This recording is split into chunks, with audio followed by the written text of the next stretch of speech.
Gusto kong mag-wax ng kilikili at legs, pero ayaw kong gumastos. Tapos naalala ko, last year ba yun? Or parang 2 years ago, may regalo sa akin si April. Eto, pang-wax, pakita ko.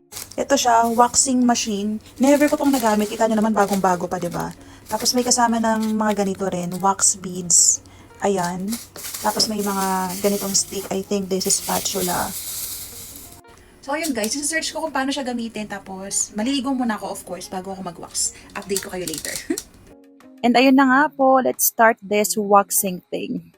O, di ba merong pa-unboxing kasi first time ever ko siyang gagamitin talaga. Binasa ko lang saglit yung manual and ayan, gora na tayo. Ang cute ng itsura ng device na mukhang rice cooker.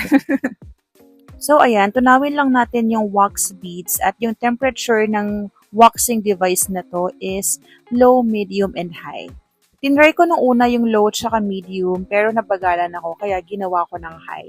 And while we are waiting nga pala bago matunaw totally yung wax bead, sinisteer siya occasionally para maging even yung pagkakatunaw ng beads. Hindi na lang siya na-capture ng video ko. And charan, hintayin mo lang hanggang sa maging ganito na yung consistency niya. Kapag kaya na ng skin mo yung init, go mo na.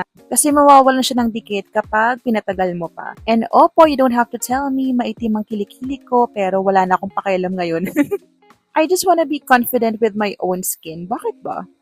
Salamat Kaz, Aprilline, for this gift. At ito na po yung mga natanggal.